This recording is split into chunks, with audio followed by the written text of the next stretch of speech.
don't fall to the temptation that because it's mathematical, it must be true. I think we learn in school, like, hey, 2 plus 2 is 4. We do these calculations, they're always right. That's true.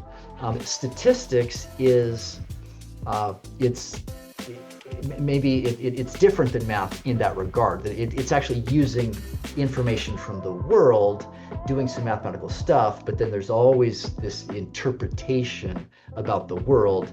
Welcome to A Theology of Hustle. Make sure you're subscribed on YouTube or wherever you get your podcast, and follow me at Theology of Hustle on Instagram. Now, let's get to work.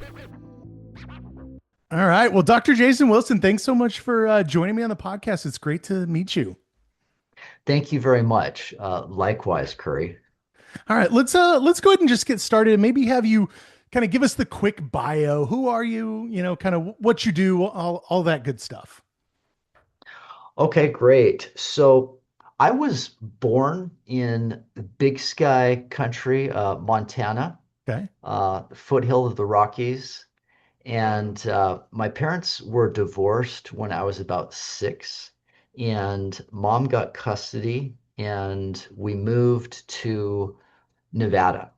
So I mainly grew up in rural Nevada and nominal believer at best. A lot of theological questions I wanted to get answered outside the household and all the kind of the aftermath of the divorce. Went to college, and for a variety of reasons, the Lord led me to Biola University, Southern California. And again, nominal believer, but I really wanted to explore the theological issues. And met my girlfriend, whom I eventually married, and with math major. But the Lord so dramatically touched my life that I almost gave up that math major in favor of a biblical studies and theology major. So I was kind of pursuing both at the same time. And yeah, that led me into a master's in New Testament studies at Talbot Seminary. And there's a lot of story behind this, but basically the Lord said, I appreciate the zeal, son, but I want you to go back into math. And so I reluctantly it felt like a U-turn almost. But that led me into a master's in applied math, and eventually, by that time, my first daughter was born, second one on the way, and we made the big decision to go for the PhD. And so my wife and I, we were living in kind of the broader Biola area in East Los Angeles County, Southern California, and we moved to Riverside for my PhD in statistics, UC Riverside. And that was a whole different journey in the Riverside season. There was a spiritual desert that the Lord opened up there that on the surface would look bad, but he did some profound heart, spiritual depth work. And coming out of that, I had multiple offers for positions, and we were not planning on returning to Biola. But in earnest prayer, the Lord gave us no peace about the other options, and really clearly led us back to Biola, where I have been since 2008, teaching as a math/statistics professor at Biola University. So I've built our statistics program here, and had forays in manifesting that dual path of math, statistics, and the faith that's manifested in a course that I teach here called God and Math. The book coming out, and yeah, a lot of great fun statistic stuff, and raising my family in this area. I love it. I love it. That's a great story. We'll jump back through that story a little bit. I think that's kind of fascinating to me. I think I was telling you before we got started that this is like a quintessential sort of theology of hustle episode for me, because it's taking something that somebody would think, math or statistics has really nothing to do with faith, right? That's a totally different genre, but bringing it into and showing how, that there really is. And your story just so amazingly sort of takes us on that journey a little bit. So Hmm. can we just go back to kind of this moment where you decided, because you come from a family, you're searching, right? End up at Biola and then decide to go the Bible route. Like what went into all of that? If we can kind of start there, I guess. Okay, kind of at the undergrad side. Right, exactly. So yeah, because of the divorce, uh, my mom became a believer. Uh, when my dad was he worked construction, so he was away a lot, and my mom has never told me her side of the story to this day Interesting. as an adult. Okay. Okay, so I know my dad's side, that he only told me after I was an adult. But there's some pretty messy stuff that happened. I know that her coming to faith was a part of that. He did not come to faith in Christ until literally 5 weeks before he died, Hmm.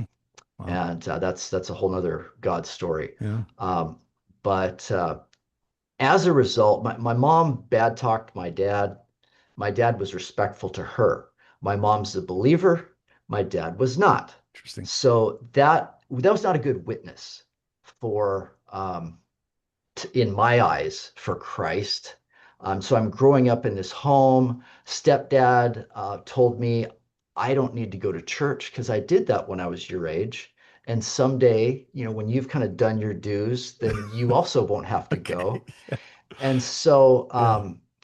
that was kind of confusing. I would ask my mom theological questions. Like I remember one time I asked her, "Mom, in the Bible, sometimes it tells things that are going to happen in the future. Like, how can that be?" And she just didn't give me a good answer. And so Yeah. I was very dissatisfied with that. So home wasn't a safe place to really have the theological questions. And so I was looking, like, I mean, yeah, you're kind of bringing me to church and I see this, and those people seem to be like maybe the good kind of people. But then in my secular public school, they have a story for how the universe came to be and how we are, and why things are that way. And like that is kind of the way things are. So I really wanted to get my intellectual questions answered.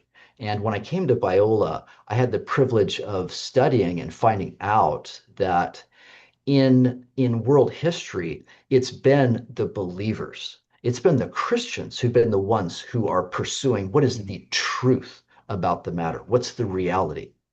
And you can read that in the writings, both from the Bible and the evidence that's presented for the resurrection, as well as early apologists like Justin Martyr and so on.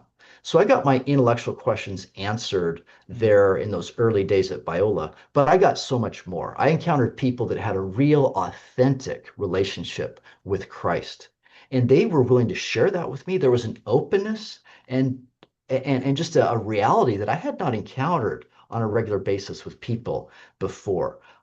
The worship, just really connecting with God in an intimate and personal way, and the community and loving professors that sacrificed to be there because they could make so much more money teaching in other places, but they chose that for a reason. And it was kind of the totality of everything that just radically impacted me that first year. There was no like single like divine Sure. moment or anything like that. And so that I was a math major, but I was compelled, and I was encountering something new and fresh, and that just really drove me. Yeah, that makes a lot of sense, and yeah, such a revelation, especially for somebody so I mean, just very analytical. It seems. I mean, you are a math professor for a living, so right, somebody who probably has a lot of questions about things that don't make sense. So you start pursuing maybe more of biblical focused. This is my path. And God, what you said, U-turns you. Can you talk about what that U-turn was like for you, kind of maybe even emotionally, as he brings you back into math? Sure. Um, so this is one of my favorite stories, and I don't have time to go into all of the detail. So I'll just tell you a slice Okay, of it for the sake of time. sure. But I finished my bachelor's, and I wound up getting a double degree because you've got the bachelor's in science and math, and then bachelor's of arts in theology and biblical studies. And my my wife, I had been married for 1 year by the time I graduated, so she's a little bit older than me, and she was a high school English teacher and basically kind of putting me through school, basically. And so that Gotta was love nice. that. Gotta love that. And yeah, yeah. So I had no sense that my kind of pursuit of theology was complete. The Lord had spoken to me powerfully that I had a strong sense of calling that I'd received, that he wanted to use me to help remove the blinders of the eyes of the American church for all that God had wanted her to be. Hmm. Uh, and uh, Having a sense of teaching, I reasoned that the best way for that to manifest would be a seminary professor who has a local ministry to people to stay grounded, but then can also like write and speak and have like a national level ministry. That was my plan, my interpretation of my sense of calling from Yeah. God that's true up to this day. And so I pursued a master's. So I went straight into Talbot, and I'm just pursuing that. And I applied to PhD programs, and I was accepted to Trinity in Illinois, Yeah. and I was accepted to Fuller here in SoCal. And both of them uh, opened their arms but didn't give financial like there was not a financial package. I'm gonna have to fund this thing. And so the Southern California route, if I were so I kind of looked around, what kind of jobs could I take on? Like, my wife, she wants to end the teaching and start a family, so we're gonna have to make a transition here at some point, because I was committed to trying to let her stay home with the kids in the early days. And so Biola had two resident director positions open, male RDs at the same time. And an RD, basically you get your room covered, and plus a salary, and it's super flexible hours. So I thought, this is the ticket. This is perfect. Perfect. And it'd be a long commute to Pasadena, but I could pull that off. And so that was the plan. I knew somebody on the committee, and I made a solid application. Like, I mean, I'm an all Biola guy, so I'm kind of an ideal candidate for this position. Okay, so that was kind of the thinking.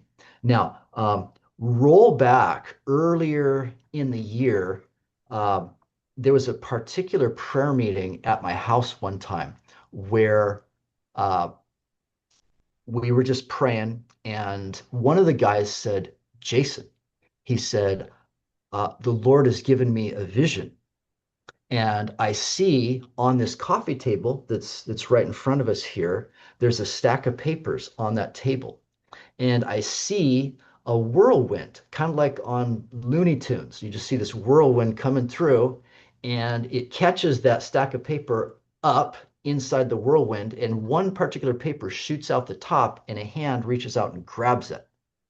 He said, "I believe God's going to mess with your papers." He said, "I don't know what that means." And so I just wrote it down. I told my wife, like, what do you do when you Yeah. encounter something like that? Like, Yeah. okay, so there you go.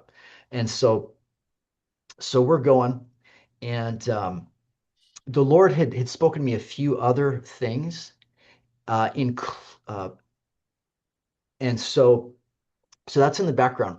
And a week goes by after I fill out my application, and I telephone the search committee, and I'm talking to a guy, and I say, "Hey, this is Jason Wilson. I'm just calling to check on the status of my application. I'm very interested in the position." And he says, "Oh, really?"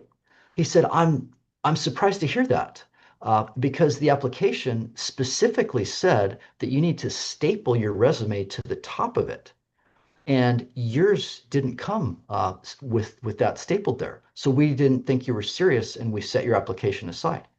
And I said, "Oh," I said, that's just a big mistake." I said, "I hand delivered it to the Human Resources Department with it stapled just as directed because I'm very interested in this position." And he said, "Well, I'm sorry, but that's not how we received it. And so we've already done our considerations, and you're not one of our selection." And at that moment, I felt an anger start to well up. I mean, just from deep within my gut. And I was I was extremely angry, and I was about to tell him what I thought about this, and request like some special consideration. And as I was about to speak, I just had a sense of the Holy Spirit just right in my ear. He just said, "Joe's vision."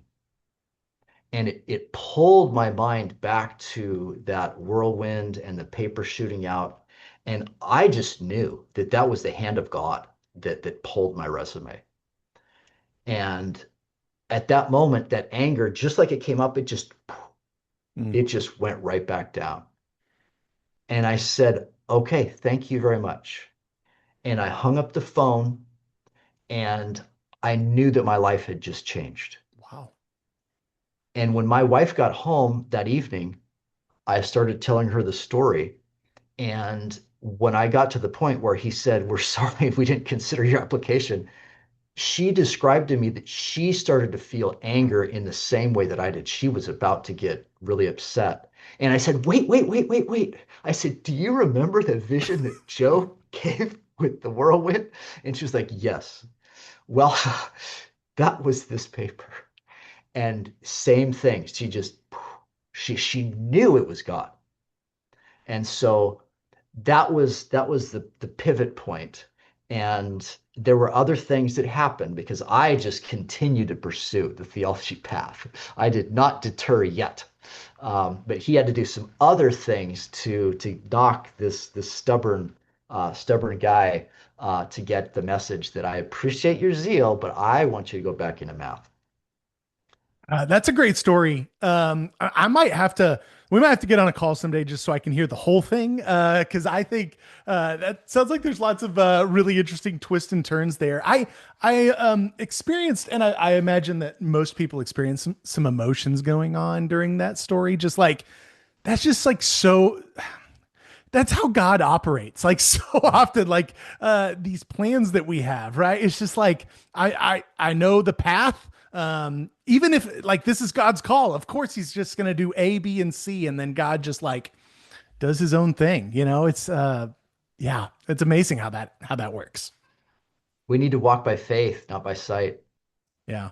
Yeah. It's interesting. You talk about a couple of visions that you experienced in the book as well as this vision, like having such a profound impact on your life. I love that you are integrating that into your story, especially a book about statistics. Mm. Kind of a fascinating thing to me. Those are aspects of sort of a more rationalistic worldview. You know, you would think that somebody who's in statistics would have a more of a rationalistic worldview, and like visions and stuff would not come into play. And yet, I love how you brought those about actually as part of your Mm. story. So yeah, Yeah, well, we serve a great God yeah, who speaks in all different kinds of ways. mm, And the older I get, the more I want to just honestly reflect, who he is and yeah, what he's done in my life. I've spent a lot of time trying to kind of manage appearances, And I, I'm sure I still do that in ways I'm not even aware. Yeah. But I want to do less of that and more to just try to point to him. Mm. Those are wise words. Those are wise words right there. It's good stuff. Okay, let's jump into the book because I think a lot of your story will also sort of flesh out as we kind of go Mm, through the book. So the book is yeah. Faith and Statistics, releasing here soon. Can you just kind of talk like why did you feel like this book need to be written? What was sort of the genesis of the book? Yeah. The genesis of the book. So my PhD program was 2003 through 2008. Good. Okay. And I had the privilege of, right before I started my program, the Joint Statistics Meeting, which is the big annual gathering of statisticians, was in San Francisco in 2002, right before I started. And my in-laws lived in the Bay Area at that time. And so I thought, hey, I could catch this conference and just sort of dip my toes into this world before I hit the program and everything. For the student rate is like it's super cheap, and then I'd be living, bunking at my in-laws, so it's like super cheap conference. Yeah. And I do that, and I encountered this group called the Christian Statisticians Informal Discussion Group. They had existed since the 80s, and they met at this conference every year, and they would have a discussion topic at their meeting, in addition to just kind of get to know each other and fellowship. Uh, and I met this guy by the name of Bill Seaver, who was a senior statistician at the University of Tennessee, and very, very bright, very thoughtful, articulate at the integration aspect, which I was particularly sensitive to from my background. And so I don't remember exactly when, but I would then see him at some subsequent conferences, and so it was early on where we just struck up a conversation, and he had developed statistics and faith integration material, and he had the idea for a book called Statistical Apologetics, and he was looking for a co-author, and I said I would love to do that. I've got some ideas. We talked stuff. Basically, I wrote a proposal. I wrote the first chapter. I pulled his material together. I sent it to him. Check this out, Bill. Let me know what you think. Crickets. He was super busy guy. His wife had some health issues. A year or two goes by. I tried again. Same thing. Tried again a third time. He never picks up. Okay. So basically, but my work had kind of matured, and I'm thinking along these lines. Mm. And it's like, I don't need a co-author now to do this book. Uh, and in addition to that, I think it's God's grace. I mentioned this in uh, the conclusion of the book, a little word about apologetics. Uh, my view on apologetics has shifted over since I first envisioned doing this book with Bill to what it is now. Yeah. And I think that the final product is going to be a lot more valuable to the church at large, and that the way that I frame it, not in kind of the conventional apologetics way, which is great and has its place. But I think, according to Bill Dembski, who wrote an article that's really influenced my thinking on this, we have failed to really address the cultural issues and the broader cultural context, really just limiting ourselves to the more intellectual uh, aspect of this broader persuasive enterprise. And so I enlarged the scope a fair bit in the book, and but that's the genesis. Yeah. I love that. That's great. I do think, because I was in Bible college and grad school, oh 02 to oh 09, so in similar time periods there. And Yeah. like just the way that we think about apologetics has shifted so significantly. I mean, we come from this like kind of case for Christ sort of uh, of apologetics, naturalistic apologetics. If we could just prove sort of these origins, and that which was great. That was fun. I enjoyed doing that sort of apologetics, but people just aren't asking those sorts of questions anymore, and the proofs for them are just not as clear cut. So what in your mind are you? What cultural aspects are you trying to hit with this book that are not sort of that naturalistic sort of apologetic classic, I guess?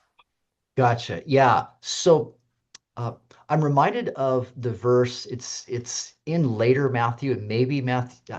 I've hesitate to try to cite a chapter, but it's in the latter part of Matthew where Jesus says, even if someone were to raise from the dead, they would not believe. Mm, yeah. And Bill Dembski makes the point in this article that I forget the name of the article, uh, but he makes the point that from an apologetic standpoint, we have an extremely convincing case for the existence of God, for the resurrection of Christ, Yeah. the historical reliability of the scriptures. Like, I don't want to be arrogant and presumptuous, but we have pretty much erected an extremely good case for anybody that really wants to try to get at the truth of the matter, to go and check these things out. It is available to you. Yeah. But yet the day has not been won. Why? Because if I can just use the simple distinction, head versus heart, Yeah. right? We're missing the heart so often in those kinds of engagements. And so to address just what's going on in culture, what people are thinking. There is a heart level engagement to also be had. That's reality. That's part of life. Mm. And so to kind of widen the scope and move there. So with statistics and faith, then yes, there's intellectual pieces, and that's certainly a very important thing. But I'm really sort of showing how it gets used as a tool, often to deceive, often to manipulate. And so how to keep people in, how can you defend against that, protect yourself against that? So those thought processes are useful for doing apologetics. And I've done some apologetics work myself, but that's a part of the bigger thing. So I'm trying to teach people how to think well and how to do this. And then in the process, you do talk about what's happening in culture and how this happening. And that then I think can help people to maybe think through some of those things. And yeah, so stop something. No, that's good. That's good. It's amazing to me. So I guess the argument is we need more heart, which I totally agree with. Like we've gone to, kind of the brain and trying to appeal to the brain over and over again. And your answer is, hey, let's use statistics to get more to the heart. And it's Mm. I like that. I'm like, Thank you. I love that because that's not where most people would go, right? Statistics is part of this, scientific inquiry. I mean, in the scientific process, statistics is a lot of it, as you put in It the is. book. The whole second half of like this sort of scientific method that we have is statistics, right? And so, to use something scientific to try to get to the heart is a really interesting way to go about it. And you do a wonderful job in the book of pointing out these places where even statistics, even something that's supposed to be super rational and that there should be no question about its answers, has been utilized, manipulated at times to whatever cultural ends different people want. And I think that's a really cool way to go about it, I guess. I love that. Mm. Yeah, that's really good because statistics, as you mentioned and I write about in the book, it winds up being used as a tool. Right. And so just like many tools, they can be used for good or for ill. Yeah. And so the issue is, what do we do about it? And so I'm trying to educate anyone who wants to listen, but in particular, my brothers and sisters in Christ Yeah. on how this happens. Uh, in the church, we've got different kind of camps and different historical strains, but a big one that's influenced, I think, the church at large is the fundamentalism of the early 20th century, Yeah. which as intellectual and good work as they did, they developed kind of a cultural attitude that we're going to be anti-intellectual and just ignore what the world has to say. And that really damaged us Mm. as a group and as a movement. And there's ways in which I think we're still kind of recovering from that. And that's secular people have that in their mind that believers are uncritical and not thinking. And uh, it's not my purpose per se in the book, but certainly I'm trying to exemplify a response to that by saying, well, okay, here's a quite an intellectual enterprise and endeavor, and we're going to educate people in how to use this so that they can be better equipped to go about however God's called them to engage in the marketplace. That's interesting. But you saying that gave me a quick thought, and I won't make you say this, so I'll say this. But I wonder how much that anti-intellectualism of the early fundamentalists has led to sort of the preponderance of conspiracies, like within Christianity, like modern, probably white evangelicalism, if I could kind of like, bring it in. I mean, these statistics that you talk about, and you even in the book hit on some of these like hot button issues, like, well, one that COVID comes to mind, ivermectin, and that there's a lot of people who, because of this anti-intellectualism, saw science as sort of the thing sort of being manipulated, Mm. and fought against it. And now like almost any idea that's like unscientific seems reasonable for some reason. I don't know. I don't know how all those threads like kind of pull together, but it is a weird sort of cultural place we find ourselves, I think. Wow. Yeah, that's a great insight. I like how you articulated that. And from speaking from the standpoint of the book, statistics and as you mentioned, statistics has really come to be part of the scientific method. So kind of Yeah. statistics and scientific method. But I need to stay in my lane and stay within kind of the data approach where there's Yeah. data that we're using statistics. It's a tool that is this self-correcting tool for discovering the truth. Mm. Now, within the broader context, people can be self-deceived and bring agendas, whether it's just due to pure ignorance and blindness or an intention to deceive. You can still use statistics Yeah. in the wrong way and Right. misuse it. Yeah. But but when done right, and I think there's a community dimension where you have other people checking, then it's a self-correcting tool for discovering truth. Mm. And as believers, that's very welcome because we Yeah. want to get at the truth and know truth. Yeah. And so that's one of the key reasons why I, as a believer, feel very at home with statistics is because it's that. And I'm trying to share that with Yeah. people so that they can maybe take down some anxiety and gain in some confidence in that space. Yeah, I totally agree. All truth is God's truth. I mean, Christians Amen. throughout time have sought truth. Like it's the whole point. We should not be scared of truth because God created all those things, right? Yeah. Okay. So maybe before we get into some of the finer points, can you just kind of give us a brief understanding of what you mean when you say statistics? I think people, especially those who have not taken statistic classes or just outside of the math community, I don't know that we always know exactly what we're talking about when we say statistics. Sure.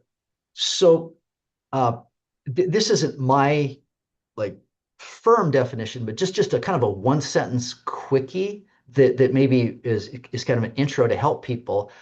Some would say it's the art and science of learning from data. the art and science of learning from data. So that at a high level, that's what it is. And as you go down one level, we get more specific, and it's the study of how to collect the data and then organize it into form that people can kind of start to digest. But that's not statistics yet. You need to then analyze it to try to figure out it's nice what's in the data itself, but we really want to know about the whole population that it came from. And so how do you go from that sample, the data you collected, to get back at what's in the population? What's the truth of the matter? Right. Okay, so there's a mathematical foundation for how you go about that in the different, confidence intervals and hypothesis tests and stuff that go into that. So study of how to collect, organize, analyze, and then interpret the data. That's statistics. Yeah, that makes a lot of sense. And I have no affiliation with statistics whatsoever, right? I like barely made it through math in high school, and then in college just kind of survived, I guess. So survival is my instinct when it comes to math in Hmm, general. But I had never thought about how interpretive that process is. It actually reminded me a lot of I do exegesis, biblical interpretation. nice. They're very similar in a lot of ways. Actually, there's a logic to it. There's a progression of thought, and I had never, I guess, quite considered how much statistics is like an interpretive method in some ways. It needs a logical basis and can only use certain types of data or can manipulate certain types of data in order to say whatever it wants to say. Yeah. Right on. Yeah, in chapter we had a little rearranging on the chapters. I guess it's the opening chapter now, I think, on where I do some history. Yeah. Yeah. Uh, Mhm. just a quick boil down.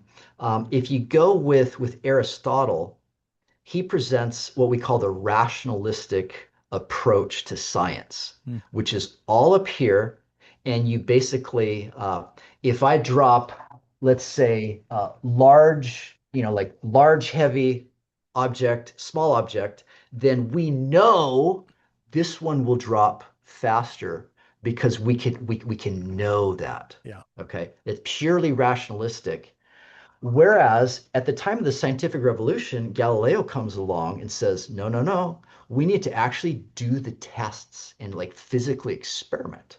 And so he did Galileo's test and showed he did Aristotle's and showed Aristotle was wrong. Okay. Wow. Yeah. So that's revolutionary. And so you have this rationalistic and this empiricist approach. And good modern science actually fuses the two and does both. But there's a reasoning process that's called deductive reasoning, where it goes from the premises to the conclusions. Whereas in the empirical approach, we have inductive reasoning, where you take various data points and then you draw inferences from those. There's an interpretive process. And then there's another kind of reasoning called abductive reasoning that can't cleanly be boiled down like deductive and inductive, but requires human intuition to piece through things. And so there's these different kinds of reasoning. And in the process of doing hermeneutics, doing exegesis, working through biblical argumentation, uh, the parallels in where deductive reasoning comes in, where inductive and abductive reasonings come in, it's very parallel to mathematical Yeah. and statistical kind of reasoning. And so, yeah, that's really cool. Thomas Kuhn first pointed that out to me in his Structure of Scientific Revolutions, which is a fantastic read. Uh, I love it. I love it. That's cool. Something that your book kind of had me thinking about is, and maybe I'll ask you your impression of this. Do you still feel like there is this dichotomy in thinking out there among people in general that like science is over here and sort of rationalistic and reasonable, and faith is over here and sort of not both of those things? And you can either sort of believe in faith or you can believe in science. And I guess what your book made me think about is that science itself never really says that it is the final arbiter of truth. The scientific method sort of can lead you to finding truth, but science itself never says like that it can solve all of the meaning of life, and that it can solve all of these like kind of intangible things, but that we still hold on to this like juxtaposition between the two, like they're mutually exclusive. And it seemed like as we were kind of working through your book, and sorry, I'm kind of processing out loud, I guess, a concept of like that science never was trying to answer a lot of those questions that we think science can replace sort of faith. Does that make sense? It does. Uh, so I'm I'm not an expert to speak to, like the broader Sure, culture sure. milieu with high degree of authority, but my sense is there's different strands. Mm, And so there certainly has been a strong kind of cultural, intellectual, kind of the naturalists in the scientific space that have really sought to capture the high ground and say that yes, science really is the primary authority that yeah, we should get everybody to look to, and and there's a part in our culture that's had that root, and uh, I think the church has obviously naturally pushed back on that, but if you just open a philosophy of science textbook, you'll find that the claim science is the final arbiter of truth, or science is the highest form of truth or something, that's not a scientific claim. right. That's a philosophical claim. Yeah, And so science has all these philosophical assumptions that people who would say that it's at the top are not aware of. And so there you get a breakdown right there. And there's a battle for what is the definition of science that's going to win the day. yeah, Because when you have a naturalistic definition, you can just cleanly exclude the supernatural and the Christians and other religions, yeah, and that brings cultural power to if you're in that space, you gain power. And so I think that's wrong, and it's been chipped away at. Um, I think in the pandemic, we particularly had some seeing that science has been used to acquire power as opposed to just, what does it actually say? And there's been some credibility loss in our society in the West, I think at large, uh, in science. And so there's both pros and cons to that, yeah. uh, based on how I just kind of framed things. So it's a complicated issue. Yeah. Yeah. I appreciate you taking my inarticulate thoughts and sort of articulating them there. It is complicated, and our culture's changing so fast, I feel like too, Mm.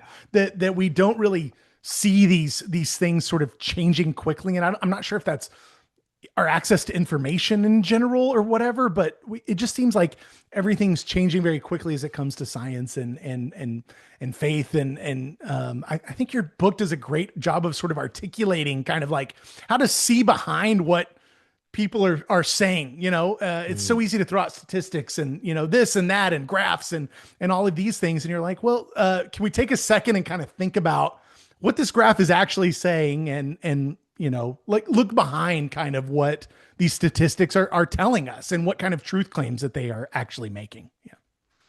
Yeah, that's exactly what I'm trying to do. Again, how do you use that tool? Right. And I tried to articulate a way that you can take a specific case and and peel, look behind. Yeah. Uh, Yeah.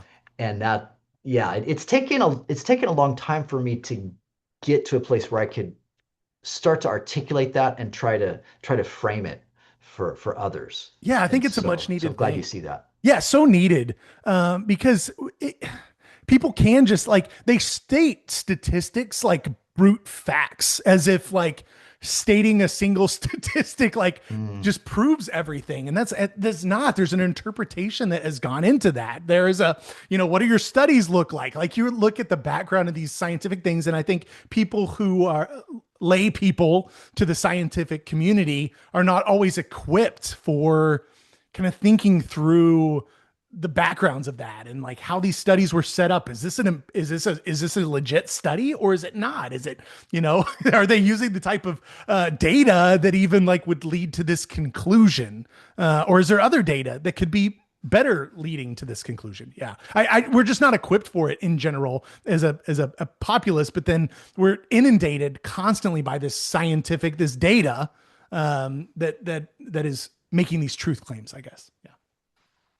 Yeah, yeah, that's right. And part of that is it's just a byproduct of our technological Yeah. advancement. Right. So things necessarily are just getting more quantified and kind of put out and expressed that way. And so the need for a statistical literacy in addition to just a written literacy, it has been growing Yeah. for decades, and I'm trying to offer something to my fellow brothers and sisters in Christ in that regard. Yeah. Yeah. I love that. And I think it's awesome. Okay. So you do some basically case studies or some educational sort of exercises throughout the book, most of the book, actually. And there's a lot of them that I really wanted to talk to you about. Can we just start with the genome and the genesis of life? I mean, basically, you start from this starting point of like, there's proteins that need to kind of match up in order to create the original life, right? In this evolutionary process. And you talk about the statistics behind that. Can you unpack some of that for us? I nerded out on that part significantly. Gotcha. Yeah, so I had the privilege of having a subdiscipline at UC Riverside called they called it the GGB program, and in my stats we had to select a sub-discipline for applications, and so the GGB was genetics, genomics, and bioinformatics. And so I Simple wanted stuff. yeah, fun stuff, Yeah, yeah, fun stuff. yeah, I wanted my work in statistics someday to be able to be used in the service of the Lord's kingdom. yeah. Mm. And so that's part of my motivation there. And so it's uh, it's the genes code for these amino acids that then connect together to build proteins, which then the proteins connect together to form the simplest form of life. Okay. And so uh, just from a probabilistic standpoint, it's very interesting to think about, well, what's the probability of that happening by chance? Yeah. The probability that this single form of life could arise by chance. And so when I tried to articulate not a like the full thing, but just very reductionistically, it just boiling down the amino acid to protein to simplest organism that we're aware could possibly be, and doing the probabilities of that. And I think, I mean, even for myself, where I've looked at this a long time, the the mathematics behind it is it really is just mind-bogglingly impossible for the kind of probabilities that we're talking about. And so, uh, what that gets is a response of, well, there's many ways that this could occur. And so if you have, let's say, a 20 billion years of universe history, that's generous, Yeah. and you have, let's say 1 billion possible connections per second by like 1 to the times 10 with 80 zeros on it, is approximately, and I like that number is it's trillion, trillion, trillion, trillion, trillion, trillion. Yeah. It's a huge number. If you let all that many particles all trying to connect with each other and uh, at that rapid rate, billion times a second for 20 billion years, it doesn't even scratch the surface of the probabilities of the amino acids coming together to form enough proteins. Yeah. And so it's basically impossible. And then that puts you into the case where, all right, well, we got here, so we know it happened. And so it's just a matter of kind of fixing up the theory. So you have what's called an ad hoc approach. Maybe aliens seeded it. Right. Okay, that doesn't solve the problem. No. You're just pushing the problem down the chain. Uh, Maybe there's a multiverse, and so probably some of your audience are Marvel cinematic Marvel Universe fans, and they like the multiverse. Okay, that really started as a scientific theory to say, well, we got all these different universes, and so we just happen to hit the lucky jackpot universe. Yeah. Um, the problem with that is there's not evidence for this. So it's just the evidence issue. Um, little thing there. yeah. And so, well, what about maybe the universe is infinite? Mhm. So you don't have a 20 billion years, you just have an unlimited amount of time. Well, also in the 20th century, there were several different scientific discoveries that have basically shown us that it's not. Yeah. That's where Big Bang Theory comes from. The Yeah. universe, bang, had a beginning. And so these different alternative explanations, there's reasons why they go off the table, and that takes you to, but we're here. And so a theistic explanation is a much better explanation for that scientific phenomenon. But I got at this with the standpoint of that's probability and statistics lens on probability of the origin of life.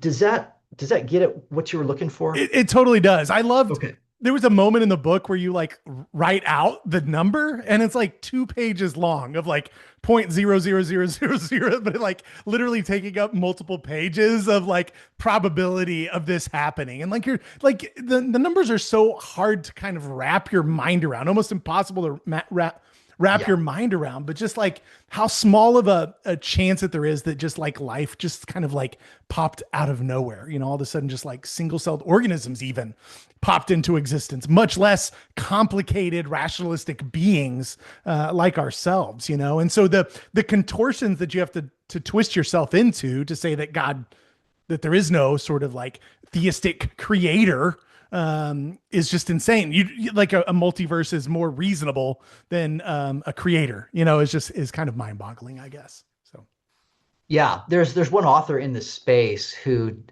doesn't conclude creator, but is his probability calculations, he gives a very fun analogy, and he says that it's much more probable that the life would happen by chance than if you had a junkyard with parts that a whirlwind would come through the junkyard and assemble a 747 jumbo jet with a cup of coffee hot sitting on the pilot's dashboard, and it would be filled with gas and running ready for takeoff. It's vastly more impossible than that. wow, that's mind boggling. That's cool. I love that sort of stuff. I love the people who've spent the time to like think about that sort of thing. I want to be respectful of your time. I could literally nerd out about all of these scenarios with you all day. I want to be respectful of your time though. What is one of the other like places of the book that you feel like, people really need to understand statistics, or like an example of where you feel like statistics like has been manipulated in order to, for some other means, I guess. Just a straightforward Yeah. is just when reading the news. Yeah. I think popular news sources. I'm not knocking hardworking journalists who are trying to get out there and bring a story, bring the truth. Okay, I'm not trying to knock, but you'll get you'll get a news organization that will have uh, someone at a high level that's controlling, hey, we're going to focus on this. And then they'll have an agenda and they'll draw information from certain places and kind of feed downstream to a well-meaning journalist who takes among the available information and thereby even unwittingly is part of a broader system that winds up using statistics. Maybe it's just one-sided information. Maybe there is even some bias or some issue with it. It just depends. And so to be able to see, and so I talk about that in chapter 7 of the book, whose tongue-in-cheek title is How to Lie to Society with Yeah. Statistics. Uh, and so to just don't fall to the temptation that because it's mathematical, it must be true. I think we learn in school, like, hey, 2 + 2 is 4. We do these calculations, they're always right. That's true. Statistics is it's maybe it's different than math in that regard. That it's actually using information from the world, doing some mathematical stuff, but then there's always this interpretation about the world, and that's a place where you can go awry. So Yeah. the discerning reader has to be checking on on that, and yeah. So I guess that's where I kind of naturally went. No, that's helpful. I'm glad you went there. That's hard. It's hard that like even reading news just has a bent to it. It's really hard to discern what truth is when in those sort of situations. So what would you say to somebody who to not be dejected by that sort of thing, like and just not kind of write off, I guess, all sort of information as possibly a conspiracy or something? Yeah, that that certainly is something that I want to write on more in the future is to help in that kind of okay, so so now what? Yeah, Um, right, right. and yeah, so one is I think so it's healthy to carry a little bit of skepticism when you're encountering statistics. I Hmm. really want to encourage a level of skepticism, not huge, Yeah. but a level. So you've got to question. And then one thing I'm trying to educate in the book is on how to then kind of look behind, checking where did the data come from? Where's that information coming from? Is it from a reliable source or not? Like, do you trust its source? Because what comes downstream of the source, it's not going to exceed the quality of the source. If the source is tainted and problematic, then I'm not going to trust what's coming downstream of that. And so that's the first place to look. And so I'm providing a little toolbox for just how to do that when you a little skepticism. Um, and then another important piece is just knowing what you believe. And so being assured Mm. in your beliefs. And so kind of thinking that through. And when you encounter something that's just like wildly off, then that should probably warrant a little bit more verification than something that's matching right in. And this is where bias and insulated communities are we're in danger of getting into that.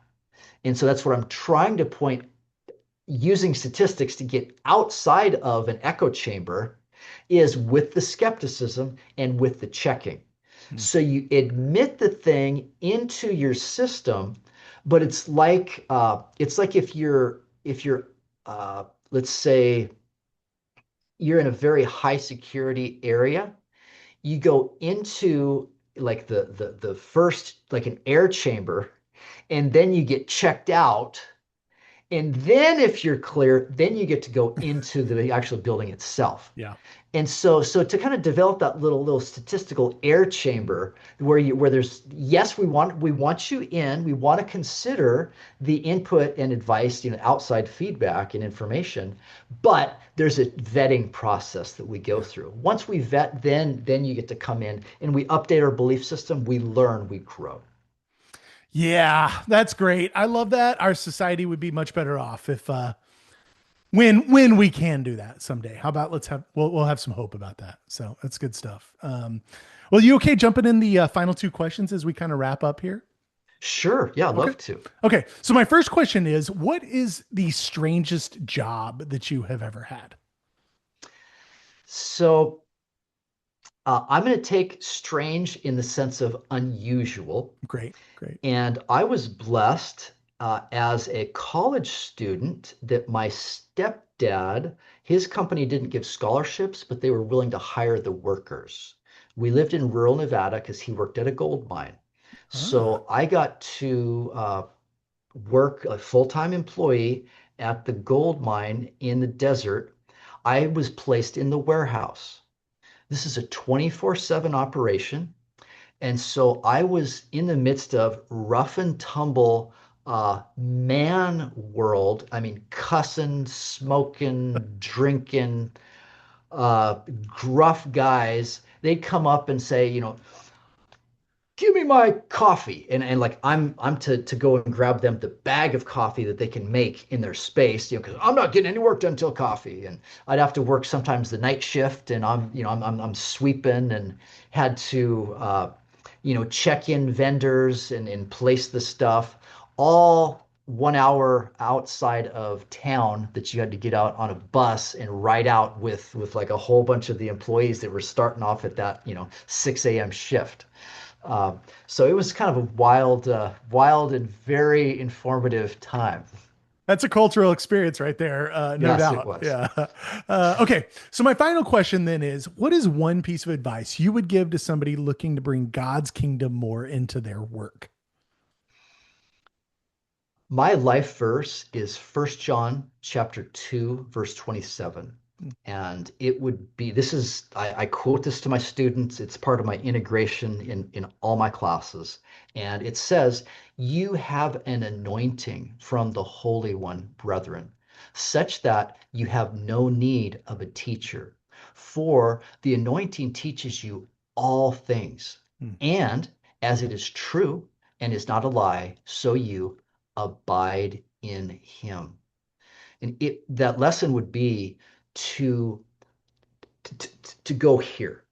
Make the first move of your life, the first move of your decisions to connect with him and be led by the Lord. Hmm. And then, you know, turn on your mind, think about it, engage. But don't do this part first, because it makes us, especially me, prone to missing how he's leading. That would be the key. It's a good word. Very much appreciated, Jason. It was awesome to get to talk statistics and faith and all the things. Thanks for making time for me. Thank you for the great questions and the interview. Really, really enjoyed it, Curry.